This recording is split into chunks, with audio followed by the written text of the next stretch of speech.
2 لیڈران مختلف اوقات میں نااہل ہو چکے ہیں، جن میں سے ایک وزیر اعظم شوکت عزیز جو ہیں، ان کے بعد آنے والے جو پریڈیسیسر ہیں جناب یوسف رضا گیلانی صاحب، وہ اور ان کے بعد جو ہے وہ اس وقت کے جو اڈیالہ جیل میں مقیم پاکستان کے سابق لیڈر، پاکستان مسلم لیگ نون کے سابق سربراہ اور پاکستان کے سابق وزیر اعظم جناب میاں محمد نواز شریف ہیں، جو کہ ڈسکوالیفائی ہوئے اور اس کے بعد انہیں وزارت عظمیٰ سے اتار کر باہر پھینکا گیا۔ تو اب کیا یہ پاسبل ہے کہ عمران خان کے ساتھ بھی ایسا ہی ہو اور انہیں بھی اٹھا کر باہر پھینک دیا جائے؟ یقیناً کوئی پاکستانی شہری ایسا نہیں چاہتا ہوگا، لیکن خان صاحب کی اپنی ایسی حرکتیں ہیں جن کی بنیاد پر ہو سکتا ہے کہ عدالت انہیں ماورائے عدالت انہیں یہ سزا سنا دے کہ انہیں باہر رہنے کا کوئی حق نہیں ہے، انہیں ووٹ کی سیکریسی کو پامال کرنے کی صورت میں سزا دے دی جائے گی، اور اگر انہیں سزا ہو گئی تو وہ وزیر اعظم کا قلمدان سنبھالنے سے قاصر ہو جائیں گے۔ ناظرین، اس کے علاوہ کچھ اور مسائل بھی اس وقت پاکستان تحریک انصاف کو درپیش ہیں، جن میں سب سے بڑا مسئلہ یہ ہے کہ پاکستان تحریک انصاف کی ایک بڑی تعداد کی ووٹوں کی ری کاؤنٹنگ کا معاملہ عدالتوں میں چل رہا ہے۔ الیکشن کمیشن کے سامنے یہ درخواست پیش کی گئی ہے کہ حلقہ NA 131 جو کہ لاہور میں خواجہ سعد رفیق کا حلقہ بنتا ہے، اس حلقے میں ری کاؤنٹنگ کا معاملہ جو ہے وہ اچھالا گیا ہے کہ عمران خان کے مد مقابل جو ہے وہ خواجہ سعد رفیق تھے، جو پاکستان کے سابق وزیر ریلوے ہیں، کہ سعد رفیق صاحب یہ کہتے ہیں کہ میرے علاقے کے جو ووٹس ہیں وہ مجھے زیادہ پڑے تھے، جبکہ میرے مسترد شدہ ووٹس 1678 ووٹس جو ہیں وہ دوبارہ سے ری کاؤنٹ کیے جائیں، اور جتنے ووٹ پڑے ہیں وہ بھی ری کاؤنٹ کیے جائیں، تاکہ مجھے علم ہو سکے کہ کیا واقعی مجھے شکست ہوئی ہے یا پھر کوئی ایسی پاور ہے، کوئی ایسی خلائی مخلوق ہے، کوئی ایسا محکمہ زراعت ہے، کوئی ایسی اسٹیبلشمنٹ ہے جو کہ مجھے اس وقت گرانا چاہتی ہے اس مقام سے۔ تو ناظرین، جب یہ بات کی گئی تو عدالت نے آج یہ نوٹس جاری کیا ہے کہ کسی بھی حوالے سے کسی بھی علاقے میں ری کاؤنٹنگ نہیں کی جائے گی، جو ریزلٹس ایک دفعہ الیکشن کمیشن نے اناؤنس کر دیے سو کر دیے۔ اب ان کا ووٹس کے اوپر جو ہے نہ بات ہوگی، نہ ری کاؤنٹنگ پر بات ہوگی، اور نہ ہی عدالت کے کسی بھی حوالے سے بات ہوگی، کیونکہ ہم نے جو فیصلہ سنایا ہے وہ ہم نے تمام ثبوت اور تمام گواہوں کی موجودگی میں سنایا ہے، لہٰذا کسی بھی حوالے سے کسی بھی شخص کو اگر اعتراض ہے تو وہ اپنا منہ بند کر کے اگلے 5 سالوں کا انتظار کرے کہ جب وہ گزریں تو پھر دوبارہ الیکشنز آئیں تو وہ اس میں پارٹیسپیٹ کریں۔ اب اسی طریقے سے عمران خان صاحب کے ایک امیدوار جو پاکستان تحریک انصاف کی ٹکٹ سے بلوچستان میں کامیاب ہوئے تھے، جب ری کاؤنٹنگ کی گئی ان کے علاقے کی تو وہ دوبارہ ہار گئے کچھ ووٹوں سے، اور جب وہ ہارے ہیں تو ان ووٹوں کے ہارنے کی وجہ سے عمران خان کی ایک سیٹ اور لوز ہو گئی، لیکن ابھی بھی انہیں قومی اسمبلی کے اندر ایک بڑی تعداد میں جو ہے وہ کامیابی حاصل ہے، جس سے پتہ یہ چلتا ہے کہ عمران خان صاحب ملک میں اس وقت حکومت بنانے کے قابل ہیں، یعنی ان کے پاس اتنی سیٹیں ہیں، کیونکہ نمبر گیم ہے یہ ساری، تو نمبرز گیم میں وہ کامیاب ہیں۔ مگر ابھی آپ اس بات کو حقیقی یا کسی بھی حوالے سے فائنل نہیں سمجھ سکتے تب تک جب تک کہ وزیر اعظم کا وہ حلف نہیں اٹھا لیتے، کیونکہ اس سے پہلے یہ بھی پاسبل ہے کہ یہ جو طاقتیں ہیں جو کہ ان کے خلاف ہیں یہ انہیں نااہل قرار کروا دیں۔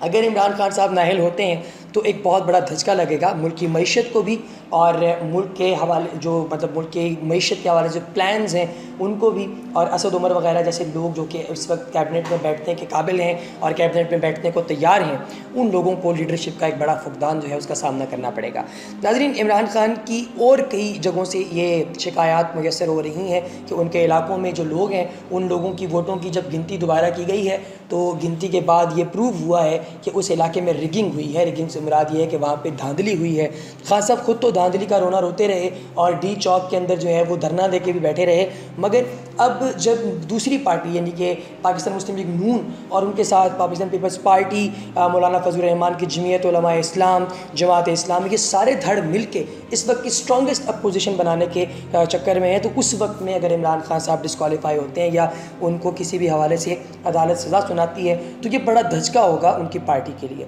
لہٰذا وہ یہ جو رسک ہے وہ نہیں لینا چاہتے، اور ان کی یہ خواہش ہے کہ کسی طریقے سے یہ مقدمہ جو ہے وہ دائیں بائیں ہو جائے۔ لیکن کچھ لوگوں کا یہ بھی ماننا ہے کہ اگر دھاندلی ہوئی ہے تو وہ صرف اور صرف تحریک انصاف کے ساتھ، ایک یہ ٹویٹ بھی آئی ہے کہ تحریک انصاف کے ساتھ اگر دھاندلی نہ ہوتی تو اس وقت ان کی جو سیٹیں ہیں وہ اس سے زیادہ ہوتی جتنی ان کی۔ اب خان صاحب یہ چاہتے ہیں کہ وہ کسی حوالے سے اپنے آپ کو اس معاملے سے نکلوا سکیں اور وہ بنی گالہ کے اندر جو ہے وہ دوبارہ اپنے آپ کو وزیر اعظم کے روپ میں دیکھیں۔ نئی شیروانیاں سلوا لی گئی ہیں اور اس ٹائم پورا ماحول جو ہے وہ بنا دیا گیا ہے وزیر اعظم ہاؤس والا، وہاں پہ سیکیورٹی ٹائٹ کر دی گئی ہے. جب وہ وہاں سے نکلتے ہیں تو 20-22 گاڑیوں کے لمبے قافلے کے ساتھ نکلتے ہیں. پروٹوکول کے خلاف ہیں عمران خان صاحب، لیکن یہ پروٹوکول انہیں ان کی جانب سے نہیں بلکہ حکومت کی جانب سے دیا گیا ہے، ایجنسیوں کی جانب سے دیا گیا ہے، کیونکہ ان کی جان کو بھی خطرہ ہے اور اس چیز کے بھی چانسز ہیں کہ ان کی اسیسینیشن کی کوشش کی جا سکے، یعنی کہ ان کو کوئی قتل کرے کسی حوالے سے، کیونکہ اس وقت جو ہے وہ باقی تمام پارٹیز کے لیے ایک بہت بڑا تھریٹ ہے.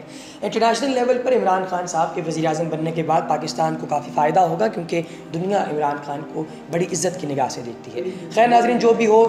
وہی ہو جو پاکستان کی بہتری کے لیے ہے. اللہ تبارک و تعالی ہمارے ملک کو سلامت رکھے. ہمارے چینل دی انفارمیٹکس کو سبسکرائب کرنا ہرگز نہ بھولیے گا. اگلی ویڈیو تک دیجیے اجازت. خدا حافظ.